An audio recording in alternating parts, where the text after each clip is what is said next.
Mesdames et messieurs, je vous souhaite la bienvenue à ce webinaire sur le dimensionnement parasismique de structures dans AXIS-VM. Ce webinaire est la première partie d'une série de 2 webinaires qui sera consacrée au dimensionnement parasismique. Cette première partie aura l'accent sur l'analyse oscillatoire des structures ainsi que les charges sismiques. Je vous expliquerai les différents paramètres qu'il y a à entrer et aussi le fil rouge qu'il faut suivre pour faire une analyse parasismique, une analyse sismique dans AXIS-VM. Je vous introduirai rapidement la méthode du spectre de réponse qui est la méthode qui est utilisée dans AXIS-VM pour que vous puissiez mieux comprendre les enjeux de cette méthode et les différents paramètres à entrer. Je me présente, je suis Gabrielle Muller et je suis aujourd'hui accompagnée par mon collègue, Monsieur Peter Walker, qui répondra à vos questions si vous en avez. Pour poser des questions, comme toujours, vous pouvez agrandir la fenêtre de l'icône GoToWebinar. Et alors, il y a cette petite fenêtre qui s'affiche. Et sous saisir une question pour le personnel, vous pouvez entrer votre question. Et mon collègue, Monsieur Walker, vous répondra par écrit. Tout d'abord, j'aimerais commencer avec une petite partie théorique, juste pour vous montrer, illustrer la méthode du spectre de réponse, qui est la méthode qui est utilisée dans AXIS-VM pour faire le dimensionnement sismique. En gros, c'est la méthode du spectre de réponse. L'idée, c'est de découpler le modèle qu'on a dans AXIS-VM en une série de masses modales séparées. Ce sont des oscillateurs simples séparés. Le but étant de découpler, ce qu'on appelle découpler les équations différentielles qu'il faut résoudre. C'est en fait un artifice, cette méthode du spectre de réponse, l'analyse oscillatoire est un artifice mathématique pour passer du grand modèle ici, enfin du modèle qu'on a entré dans AXIS-VM, à un modèle mathématique qui est plus facile, avec lequel on peut plus facilement calculer les propriétés de la structure. Le but de l'analyse oscillatoire, c'est de comprendre et d'étudier le comportement de la structure. Donc c'est un comportement inhérent à la structure qui dépend uniquement des rigidités des matériaux du modèle et aussi des charges qui sont dues à des masses, mais elle ne dépend pas du sol elle dépend pas du sol. C'est juste vraiment une analyse de la structure et pour voir comment la structure réagirait en cas de séisme. Pour cette analyse oscillatoire, on travaille en modes, ces modes qu'on trouve avec cet artifice mathématique en faisant l'équivalent de toutes ces masses qu'il y a dans le bâtiment et en les, entre guillemets, transformant par une matrice dans des modes séparés. Les normes SIA et l'Eurocode donnent le nombre de modes à considérer pour avoir une bonne analyse. Et dans les deux cas, il faut considérer autant de modes pour atteindre 90% de la masse réelle totale du bâtiment. Donc, je vais vous montrer après. Dans notre analyse, il faudra, pour savoir le nombre de modes qu'on prend en compte, il faudra voir combien on en a cumulé, de manière cumulée, pardon, et après atteindre les 90% pour pouvoir faire le calcul sismique. Un mode, en fait, le nom le dit, c'est déjà une manière de la structure, une manière particulière de la structure de répondre à des sollicitations. Je vous disais ici, on parle des propriétés du bâtiment. De l'autre côté, on a aussi les propriétés du sol sur lequel est le bâtiment. Là, on a par exemple pour la Suisse plusieurs régions. Et dans les normes, on trouve ces spectres de réponse. Ce sont souvent des spectres qui, sur l'axe horizontal, c'est la période T, et sur l'axe vertical, c'est l'accélération. Ces spectres sont des enveloppes de mesures qui ont été faites et qui, en gros, déterminent l'accélération ou le déplacement, selon le spectre, d'un oscillateur simple avec une période T donnée. Un oscillateur simple d'une structure simple avec une période T donnée. Maintenant, on combine les deux. On combine la partie sol avec la partie bâtiment, avec ce qu'on appelle ces deux facteurs Q, qui est le facteur de comportement qui prend compte de la ductilité dans mon bâtiment. de la ductilité du bâtiment. Et le gamma F, qui est le facteur d'importance, ces deux facteurs sont donnés par les normes. Et ces deux facteurs vont transformer le spectre de réponse en spectre de dimensionnement. Ce spectre de dimensionnement est un petit peu réduit parce qu'on a pris en compte la ductilité. Et c'est ce spectre de dimensionnement, comme son nom l'indique, qu'on va utiliser pour déterminer l'accélération. Donc pour chaque mode qu'on a considéré, on a une rigidité, un module de Young et une fréquence associée, une fréquence ou une période. Les deux sont inversement proportionnels. Et pour chaque mode considéré, en ayant la fréquence qu'on a eu grâce à l'analyse oscillatoire auparavant, on va trouver ces accélérations qui vont être alors transformées en force par le deuxième principe de Newton, F égale m fois A, en force. Et après, on continue l'analyse comme si c'était une analyse statique, c'est-à-dire que le cas sismique, finalement, après tout ce travail, c'est plus des petites forces qui sont combinées d'une manière bien spécifique, de la méthode du spectre de réponse. Et finalement, on va faire l'analyse statique comme on fait pour les autres cas. Et après, on va dimensionner nos éléments en béton au besoin. Juste cette petite introduction pour que vous ayez un peu en tête que déjà, premièrement, c'est une méthode simplificatrice. Ici, déjà, vous voyez, c'est une méthode simplificatrice. Donc, on découpe le bâtiment. Donc, ça veut dire qu'entre guillemets, on perd de l'information dans le sens où c'est une simplification. Du coup, aussi au niveau de la modélisation et aussi de l'évaluation des résultats, après, il faut garder bien en tête ça, que c'est un outil, un artifice mathématique, un outil qu'on utilise qui donne de très bons résultats, mais que pour certaines paramètres par la suite, il faut garder en tête que c'est pas 100%, c'est pas 100% la réalité, parce qu'il est très difficile de modéliser une secousse d'un séisme. Donc voilà, cette petite avant-goût de la méthode du spectre de réponse dans Axis VM. Maintenant, je vais vous montrer à l'aide de quelques exemples, à l'aide d'un grand exemple et quelques modèles, comment on traduit ça dans Axis. Celle-là, je vais vous montrer ça par plusieurs étapes. Je vais tout d'abord vous montrer l'analyse oscillatoire dont je parlais. Donc, c'est ce découplage du modèle en plusieurs modes. Après, je vais vous montrer les résultats de cette analyse oscillatoire et comment les interpréter. Après, je vais vous montrer comment introduire les charges sismiques, les facteurs qu'il faut rentrer, en particulier ici les facteurs du sol, et les méthodes de combinaison pour combiner ces différents modes pour avoir un comportement le plus proche possible du bâtiment réel. Et je vais brièvement montrer les résultats sans les commenter, parce que ce sera le sujet du webinaire de la deuxième partie. Et pour finir, je vais vous montrer aussi ce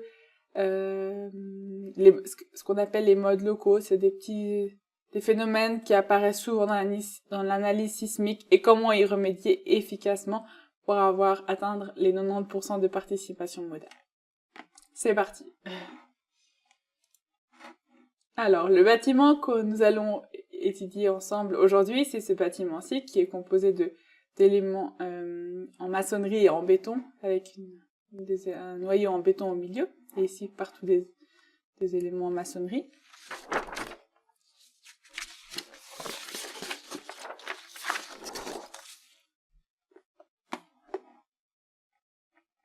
Tout d'abord, il faut que je détermine une combinaison de charges que je vais utiliser dans le cadre de mon analyse oscillatoire. Selon la norme, pour les cas de charges accidentelles, donc ce qui est le cas pour le séisme, il faut que je combine les charges permanentes et les charges variables. Ici, j'ai le poids propre G et j'ai les charges variables, la charge utile Q. Et je vais les combiner comme c'est précisé par la norme. Donc ici, je vais appeler ça séisme, parce que c'est le cas de charge pour l'oscillatoire. Le facteur pour les charges permanentes, il est de 1. Le facteur Q, il est de 0,3, comme demandé par la norme SIA. Je valide. Et maintenant, je vais dans l'onglet oscillation pour faire mon analyse oscillatoire ici à gauche. Je clique dessus et j'ai alors cette fenêtre qui s'ouvre avec les différentes options pour faire cette analyse. Donc je vous disais, pour faire cette analyse, on utilise cette combinaison que je viens de créer juste avant. Pour le nombre de formes de modes, donc il faut autant de modes que pour atteindre 90% de participation modale. Au début, on peut pas savoir, donc je laisse la valeur par défaut qui est 9. Après, je choisis l'option convertir les charges en masse. Ici, en haut à droite, j'ai les paramètres pour les critères de convergence pour l'analyse calcul éléments finis. Je vous conseille de laisser les paramètres par défaut. Sauf ici, si vous voyez qu'elle ne converge pas, vous pouvez augmenter le maximum d'itérations. Ici, je vais laisser le 30. Diaphragme, je vous déconseille de cocher cette option. Pour les réductions des rigidités, j'en ai pas défini de rigidité réduite, donc je laisse la rigidité originale. Maintenant, avec la version X4, j'ai une nouvelle fonction qui me permet d'utiliser la rigidité d'appui augmentée pour éviter que tout le bâtiment oscille comme un oscillateur simple.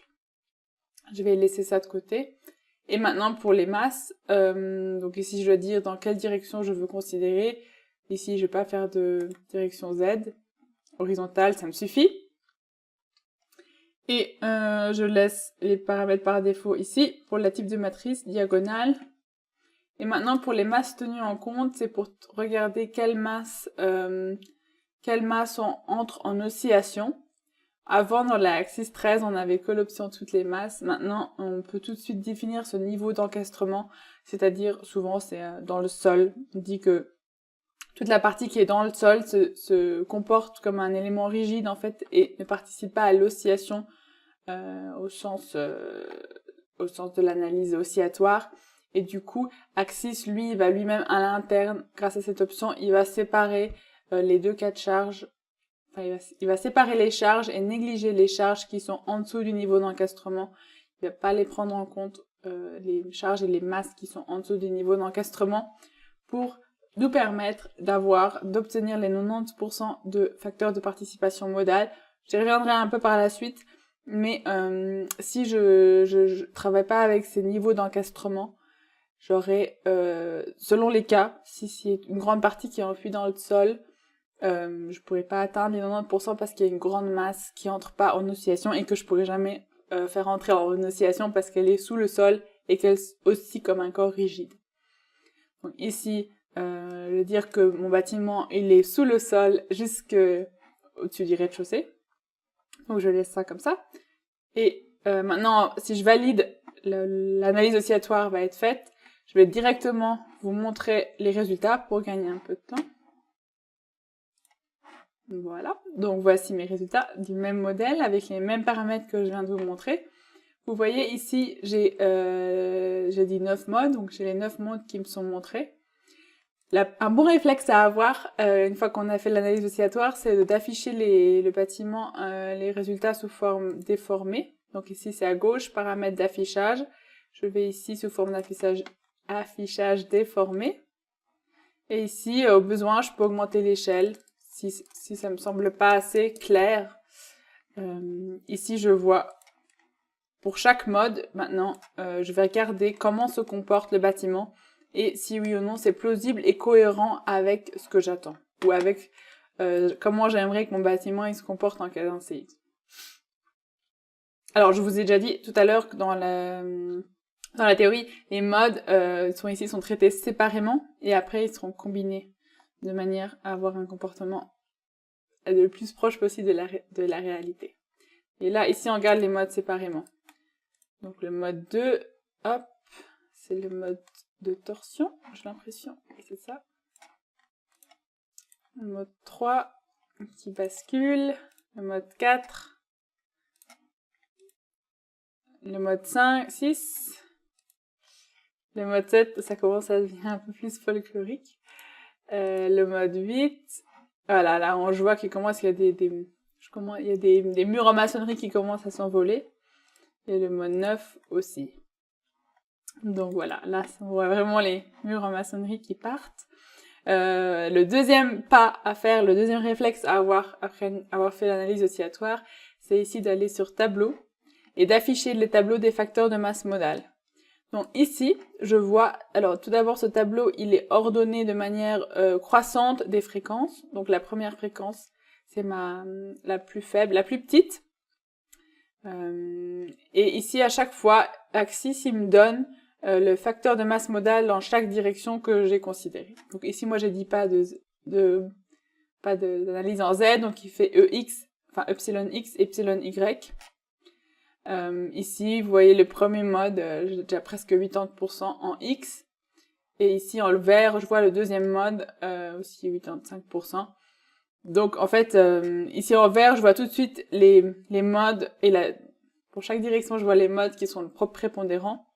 Après, les autres, je peux voir qu'ils ont une plus faible contribution, mais ils ont une contribution quand même, sauf les derniers où je suis pratiquement à 0. Donc ici, c'est 0. C'est jamais 0,0 mathématiquement, mais au bout d'un certain...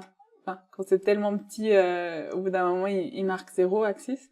Donc c'est tellement petit. On a vu la raison ici pourquoi c'est tellement petit. En fait, là, c'est que ce qui est aussi ici, c'est les murs qui ont une rigidité beaucoup plus faible que le reste du bâtiment. Et ces murs ont une masse très très faible par rapport à l'ensemble du bâtiment. Et du coup, le facteur de masse modale est très faible aussi. En plus, je vois ici que les chiffres sont en rouge. Et si je vais sur fréquence, je vois pourquoi. Enfin, je vois parce que je sais ce que je cherche. Je vois que l'erreur ici, donc c'est l'erreur due au calcul d'éléments finis, elle est plus grande que 10 exposant moins 5. 10 exposant moins 5, c'est ce que j'avais donné dans les paramètres d'oscillation pour l'analyse oscillatoire. J'avais laissé les valeurs par défaut. J'avais dit l'erreur de 10 exposant moins 5. Pour les deux derniers modes, cette erreur est plus grande, donc les résultats sont peu fiables. C'est pour ça qu'ils sont en rouge. Mais ici, vous voyez ici la somme cumulée des facteurs de masse modale. Et en fait, je vois déjà qu'à partir du mode 6, après, en fait, j'en ai plus besoin. Le reste, parce que j'atteins déjà les 90% ici. Donc en fait, je peux les désactiver ici. Ça veut dire que ces modes-là, ils seront pas considérés pour le calcul des charges sismiques, ce qui me fait gagner du temps. Voilà. Donc c'est pratique ici.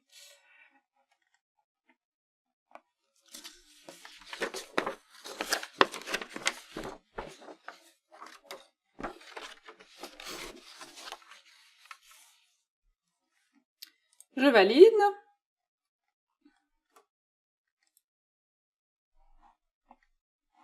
Voilà.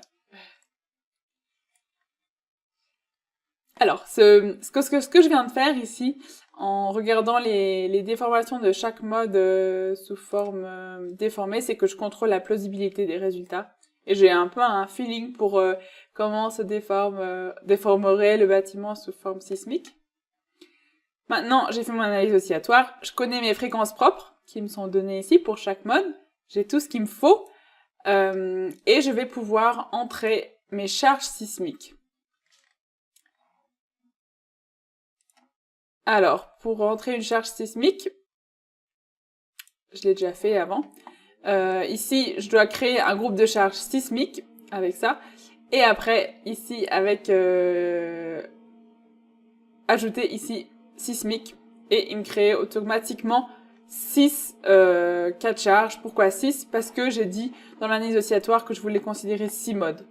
Et il me fait en chaque direction x, y parce que je lui ai dit de considérer deux directions. Si maintenant j'avais gardé les 9 modes comme c'était au début, il m'aurait fait encore 9 modes, enfin dans les deux directions. Voilà, c'est pour ça que ça s'arrête à 6.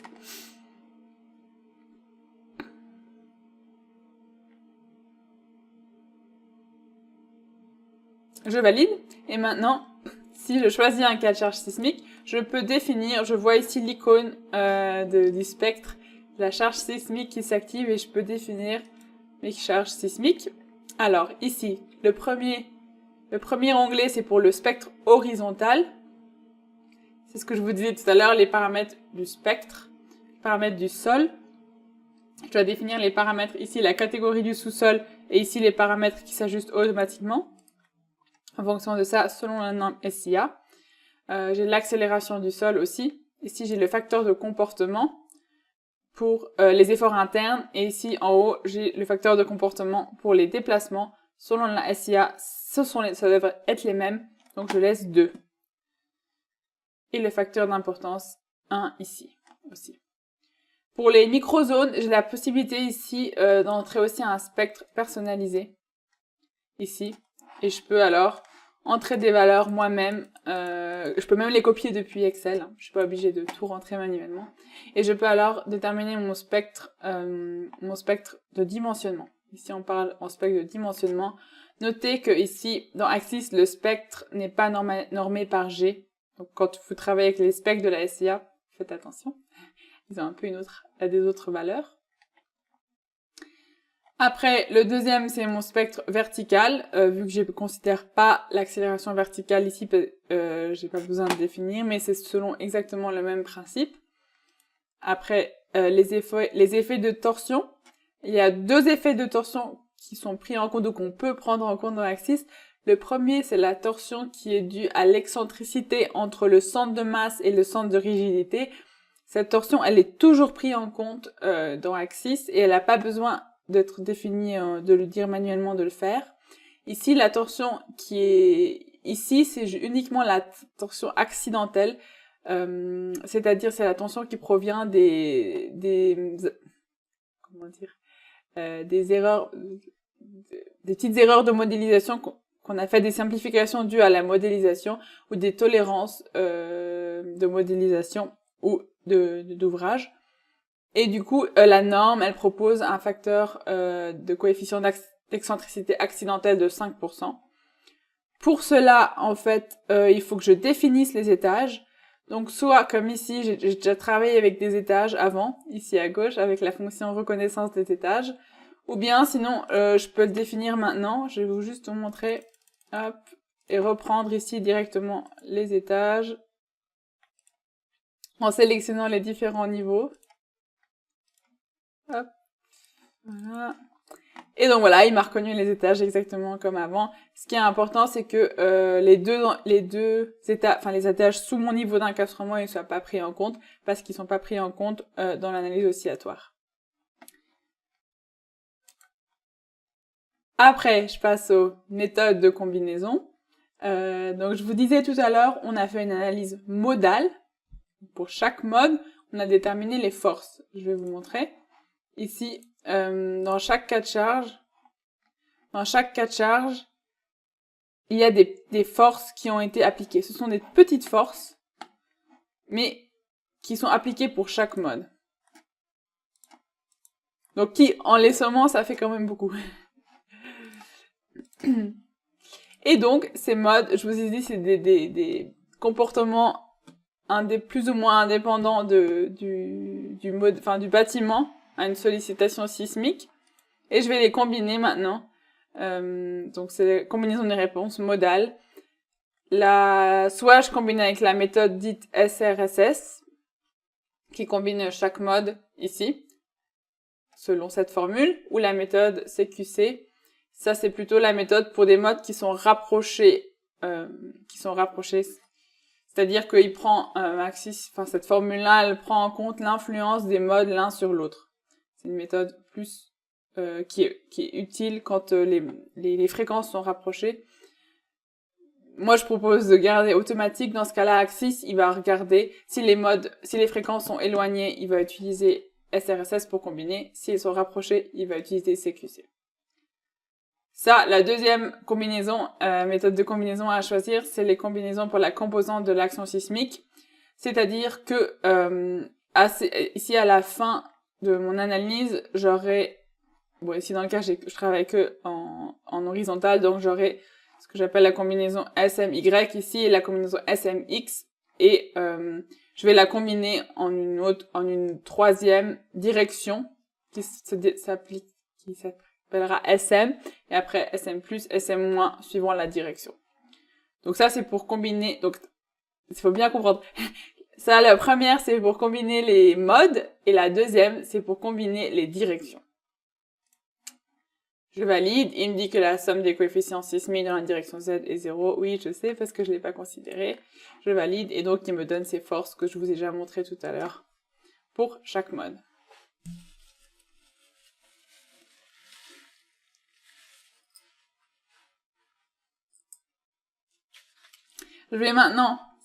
Alors maintenant, on est comme si on était en statique, c'est-à-dire que maintenant mes charges sismiques sont considérées comme des charges statiques. Il n'y a pas de secousse, rien, c'est des charges statiques. Et maintenant, je peux faire l'analyse statique linéaire comme je la ferais pour n'importe quelle analyse statique que je faisais auparavant.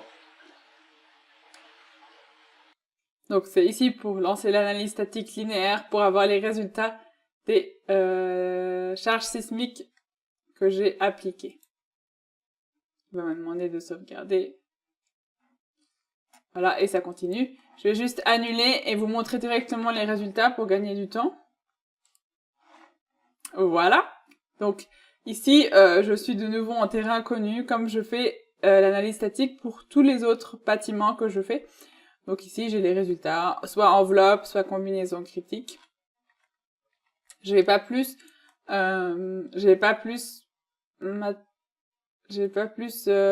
parler là-dessus parce que ça sera le sujet du prochain webinaire. Mais juste pour vous montrer que les combinaisons de charges à utiliser, ce sont les mêmes que pour l'analyse statique, et aussi les efforts internes, ce sont les mêmes déplacements, efforts internes dans la poudre surfacique, c'est exactement les mêmes. Bien sûr, avec des résultats différents parce qu'on a une sollicitation horizontale. J'aimerais mettre un accent sur le fait que, dû au fait que la méthode du spectre de réponse, c'est une méthode élastique de manière inhérente, il n'est pas possible de faire d'analyse non linéaire, ou de faire une analyse ici statique non linéaire, quand on utilise la méthode du spectre de réponse. Ça fait pas de sens, c'est pas cohérent, c'est pas possible. Avec cette méthode-là, il faut alors soit faire un dimensionnement en capacité, ou bien la méthode pushover.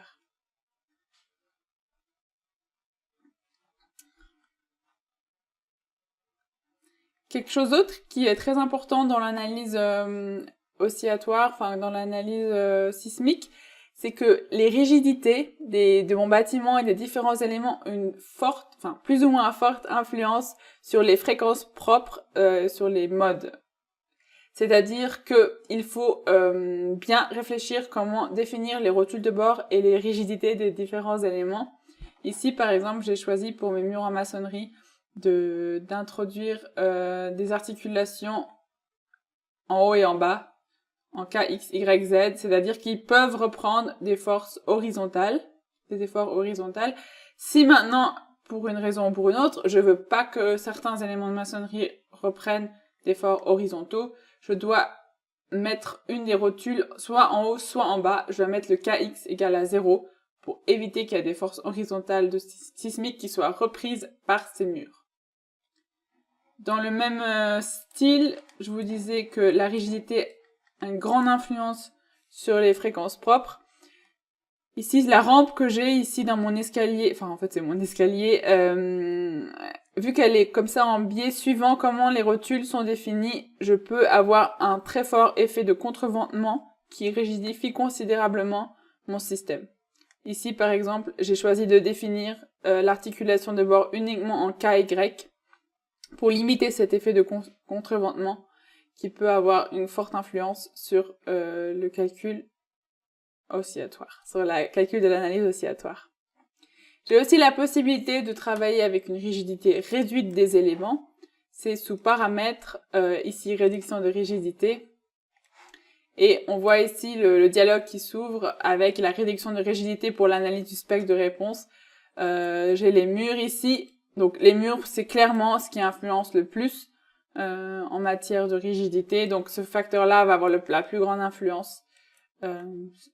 Ces facteurs-là peuvent être... la norme ne définit pas de valeur ou donne pas de directive pour ces facteurs-là. Mais vous pouvez vous référer aux travaux qui ont été faits à l'ETH7 par le professeur Parkman. Donc ici, par exemple, si je choisis de réduire la rigidité de mes murs de 0,7, de ces 70%. Déjà dans le tableau ici, je peux retrouver cette réduction de rigidité et l'utiliser en fichier Excel par exemple. Et je vous ai montré tout à l'heure, au moment de l'analyse oscillatoire, je peux dire si je veux que utiliser la rigidité originale ou la rigidité réduite de mes éléments.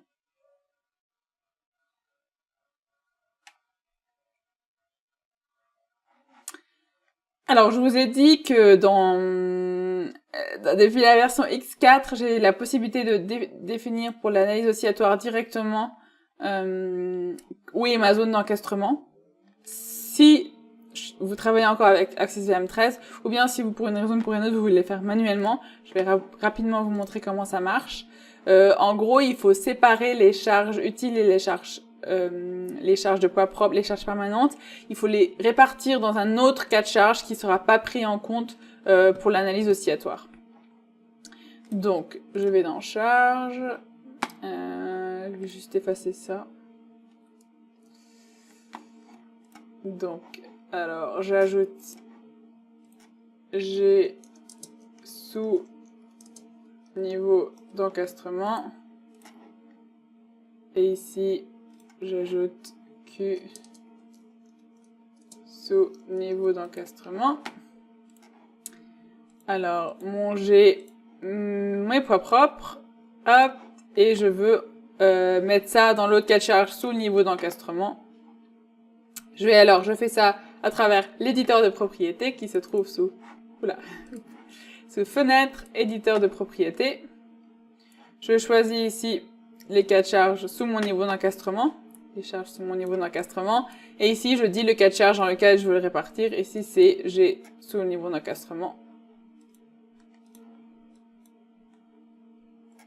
Voilà. Et maintenant ici, je vois que dans mon cas de charge, j'ai sous niveau d'encastrement, propre sous niveau d'encastrement, j'ai mes charges ici, et elles ont disparu du cas de charge G. Maintenant, dans les combinaisons de charges, il faudra, ici garder le 0, parce que je veux pas prendre en compte les cas de charge sous le niveau d'encastrement. Donc, il a déjà fait tout bien tout seul.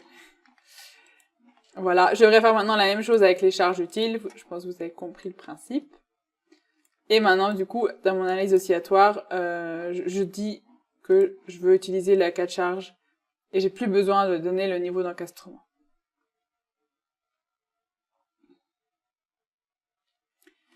Le dernier phénomène que je voudrais vous montrer, c'est ce qu'on appelle les modes locaux, les modes propres locaux. C'est quand on a des parties de bâtiment, on l'a déjà vu rapidement tout à l'heure, qui sont beaucoup moins rigides que le reste du bâtiment et qui commencent à s'envoler. On le voit typiquement directement dans l'analyse oscillatoire. On l'a vu tout à l'heure, ce sont des modes avec des faibles participations modales et qui souvent sont groupés parce qu'ils aussi, il y a plusieurs éléments qui oscillent en même temps. Ici, le mode 1 me semble encore cohérent. D'ailleurs, c'est une des raisons pour laquelle je vous conseille de toujours garder les modèles en forme déformée. C'est pour identifier ces modes propres locaux qui, en fait, contribuent pas à l'analyse oscillatoire dans le sens où leur masse participative est tellement faible que elles augmentent à peine la participation modale. Alors, deuxième mode, là, la torsion, troisième mode, et quatrième mode, oula, voilà, ça commence. Le premier mur qui s'envole, voilà, le deuxième mur, sixième mode, septième mode, huitième mode, neuvième mode. Voilà, il s'agit ici effectivement d'un matériau léger et qui a une faible rigidité. Et vu que la rigidité est beaucoup plus faible que le reste du bâtiment, il commence à s'envoler. Je retrouve ça aussi dans le tableau des facteurs de masse modale. On voit vraiment ici qu'à partir du quatrième mode, il y a pratiquement plus d'oscillation. Enfin, il y a presque plus de participation, il y a plus de contribution à augmenter. Et vous voyez ici que du coup, j'atteins pas les 90%. Donc, dans ce cas-là, ce que je vous conseille, c'est d'enlever le poids propre, entre guillemets, de déplacer le poids propre de ces murs qui sont la cause de ces masses locales, de ces modes locaux, et de les mettre dans un autre cas de charge qu'on va pas prendre en compte dans l'analyse oscillatoire, mais qui sera bien sûr pris en compte dans l'analyse statique. Comment faire ça? Alors, pareil, je recrée un cas de charge que j'appelle G sous niveau d'encastrement, même si physiquement il se trouve au-dessus. Voilà, donc ici, j'affiche le G. Et je vais déplacer en fait le poids propre de ces murs dans l'autre cas de charge que je vais pas prendre en compte dans ma combinaison. Pareil avec l'éditeur de propriété. J'ai déjà préparé en fait le détail avec tout ça, comme ça je peux vite vous montrer. Je sélectionne tout ça et je lui dis mettre sous niveau d'encastrement. Voilà. Et dans la combinaison de charge, ici, je le prends pas en compte. Par contre, vu que je veux pas négliger les masses, parce que effectivement les masses jouent dans l'analyse oscillatoire, je vais maintenant créer un autre cas de charge que j'appelle remplacement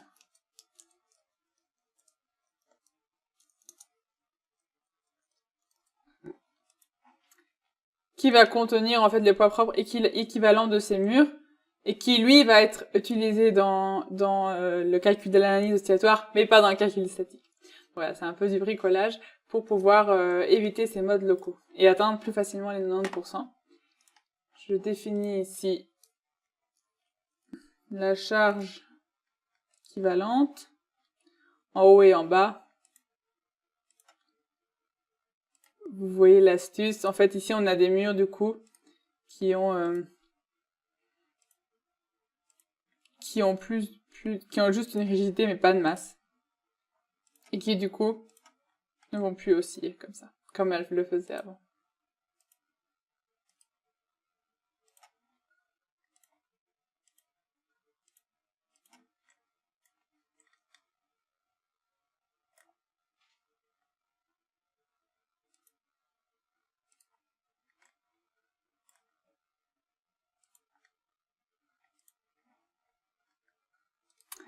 Voilà, et grâce à cette petite artifice, j'aurai plus les murs qui s'envolent dans l'oscillation. Il faut juste pas que j'oublie maintenant encore d'ajouter cette force de remplacement ici juste dans la combinaison pour l'analyse oscillatoire. Voilà. Je suis arrivée au bout de cette petite présentation sur la méthode du spectre de réponse dans Axis VM et le dimensionnement parasismique. Pour résumer, j'aimerais revenir sur 3 points en particulier. Le modèle, il faut qu'il soit aussi simple que possible, mais pas plus simple. Vous l'avez vu, la méthode du spectre de réponse est une simplification, donc ça sert à rien d'aller trop en détail sur la modélisation, parce que de toute façon, c'est une simplification. Le maillage doit être aussi fin que nécessaire, mais aussi large que possible. Aussi fin que nécessaire pour éviter les distorsions de maillage. Ça va de pair avec, bien sûr, le modèle. Donc, éviter les petits espacements dans la modélisation. Mais aussi large que possible pour pouvoir avoir un temps de calcul qui est relativement raisonnable. Vous voyez ici le graphique avec le temps de calcul qui diminue avec la taille du maillage, enfin l'augmentation de la taille du maillage. Donc moi je vous conseille de rester dans ces zones-là, de rester entre un maillage 1,5 et 2 mètres. On peut aussi par exemple prendre 2 mètres pour les dalles et 1,5 pour les murs en fonction de comment ils sont modélisés. Et ce qui est aussi important, c'est le système, les propriétés du système, processeur, la mémoire RAM et le lieu où c'est enregistré. Donc typiquement, les modèles enregistrés sur le serveur vont être plus lents que les modèles enregistrés localement sur l'ordinateur. J'espère avoir pu vous donner quelques outils pour travailler avec Axis VM et surtout pour faire votre dimensionnement parasismique, ou du moins pour commencer, ou vous d'avoir donné envie de faire du dimensionnement sismique dans Axis VM. C'est très sympa, j'aime beaucoup. Je vous invite déjà maintenant à notre prochain webinaire qui sera sur les thèmes des charges mobiles dans Axis VM, qui aura lieu le mardi 27 mars à 14h15. Et celui d'après, alors, ça sera la deuxième partie du dimensionnement parasismique dans Axis VM. Je vous remercie pour votre attention et je vous souhaite une bonne journée. Et si vous avez des questions, comme d'habitude, n'hésitez pas à nous contacter sous l'adresse ou le numéro de téléphone en dessous. Nous serons ravis de vous y répondre. Au revoir.